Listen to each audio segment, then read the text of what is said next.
Yes, the world better be afraid. Japan, the United States, and the United Kingdom have all teamed up to develop a single 6th-generation fighter which would give particularly China and North Korea something to worry about. This fighter, belonging to the Japanese Air Force, is known as FX and boasts features never before seen on a fighter jet, thanks to an interesting development story that began as soon as the US banned exports of the beastly Lockheed Martin F-22 Raptor, even to ally nations. With Japan no longer able to purchase the trailblazing 5th-generation F-22 Raptor, thanks to the 1997 Obey Amendment that sought to safeguard the Raptor's technology, Japan's Ministry of Defense spent $23 billion on acquiring 2 squadrons of the F-35 Lightning II, but also realized it was about time they had some fighter technology of their own that's worth safeguarding. And so a domestically developed fighter was chosen as the route to go.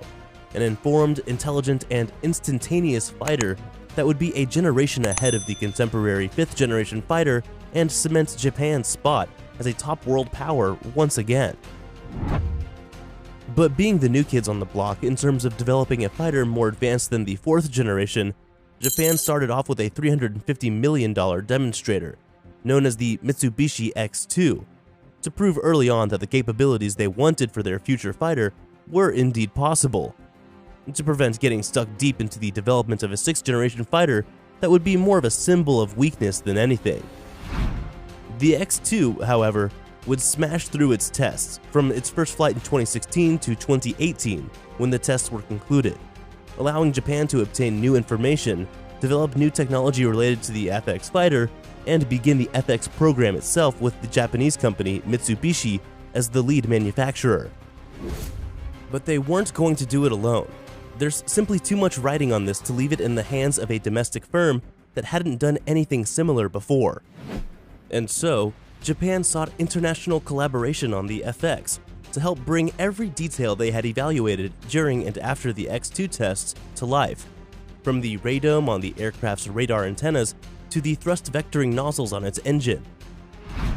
This led to the Japanese government sending out proposals to the US and UK, who both have 6th-generation fighter programs of their own, seeking out their participation in the FX project.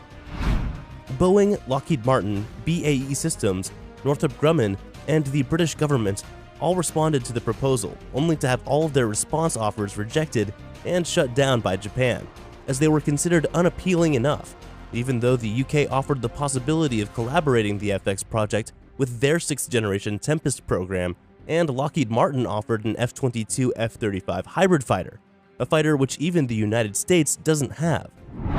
In Japan's defense, though, you don't make a 6th-generation fighter by combining 2 5th-generation jets.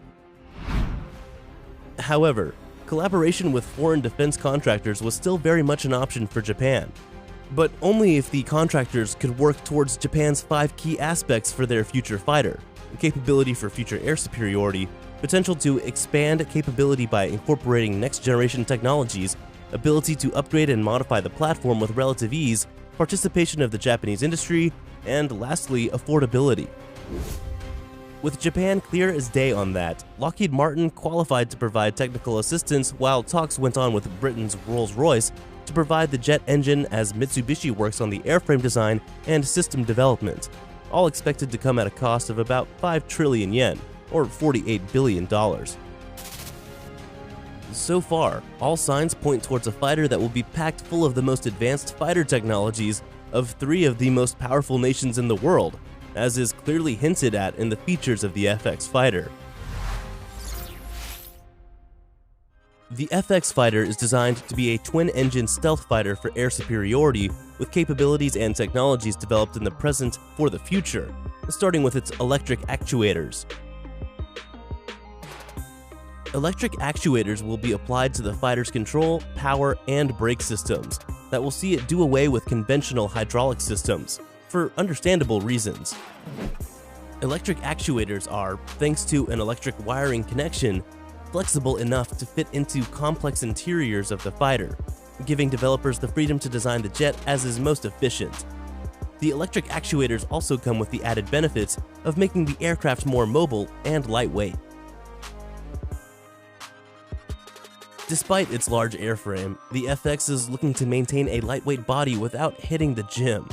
Its approach instead is eliminating the use of fasteners by bonding composite materials together through adhesive molding, and using this across the entire fuselage of the craft. Aluminum alloys and carbon fiber reinforced polymer, or CFRP, are used across the fuselage, being better lightweight options, allowing the fighter to adopt new design methods that can reduce the structural mass of its airframe by 11.6% in 66% less time than conventional methods. To protect these materials from the certain heat from the engine and avionics that would definitely riddle the fighter, a heat shield is placed around the engine to protect the aluminum alloys and CFRP in that area, while the air cycle and liquid cooling systems are assisted by a dedicated heat transfer system installed in the fighter's avionics. The EMP-resistant fiber optic fly-by-wire avionics and self-repairing flight systems that detect and automatically compensate for damage to the aircraft's control surfaces are some of the new technologies tested on the X2 that are likely to reappear in the FX. The fighter would also feature integrated sensors for improved detection against stealth aircraft, including a highly sensitive infrared camera, an active electronically scanned array or AESA radar, and a radio frequency RF self-defense sensor, which, like the AESA radar, utilizes gallium nitride to improve its performance. The result of all of these is a system alerted by body antennas in a timely manner to the threat of an opposition aircraft, air-to-air missile, or surface-to-air missile, and can respond with the appropriate countermeasures.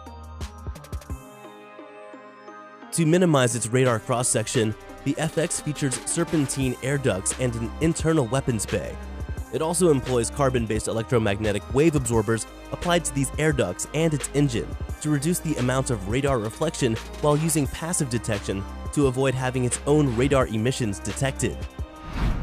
Then there are the metamaterials consisting of various materials including small pieces of metal and dielectric that are applied on the pulse Doppler system as part of a radio wave reflection control technology designed to do just that, reflect radio waves off the aircraft. And to reflect even more radio waves, the fighter uses plasma stealth antenna technology, which can double as communication hardware to create temporary plasma that exploits the characteristics of plasma to change its physical properties through electrical control. Japan is in talks with Rolls-Royce regarding the engine to be fitted on the FX fighter. But while that hangs in the balance, the FX is slated to be powered by two XF9 engines, each donating 24,000 pounds of thrust dry and 33,000 pounds with afterburner, with further development on the engines ongoing to get each one to produce up to 44,000 pounds of thrust. The XF9 also has a slim size relative to its power, which allows for more room for the internal weapons bay and stealth preservation without having to trade off thrust or power. And speaking of power, the XF9 has a large electrical power output of 180 kilowatts, giving the FX a total combined power of 360 kilowatts, more than enough power to feed the fighter's powerful avionics, its equipment, and the world.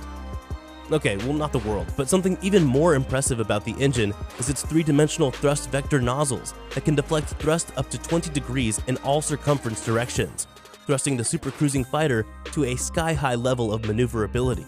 Literally. Thanks to its large size and spacious insides, the FX can carry up to 6 internal weapons, which doesn't sound like much, but it actually is a pretty big deal. And in addition to the long line of kinetic weapons expected of any fighter, the FX will be armed with a microwave weapon, much like a laser-directed energy weapon, to disrupt incoming missiles. This weapon is activated by the AESA radar on board, through the use of highly efficient electron tube amplifiers. The FX will further be armed by drones that serve as some sort of loyal wingman to the main manned fighter. These drones will be of 2 versions, and although they look like twins on the exterior, their functions will actually be quite different. One would be a sensor carrier that scouts for targets, while the other fires munitions and directs incoming missiles away from the main manned fighter. These drones are expected to be fully developed by the 2030s, around the same time the FX fighter itself is expected to be introduced into service to bolster the nation's defense industry, completely change Japan's defense posture, and prevent China or North Korea from subscribing to the notion of testing new missiles near Japan's borders. Speaking of subscribing, you definitely should subscribe to this channel and smash the thumbs up button below. They help with the development of the FX fighter for sure. That will be all for now. Thanks for watching.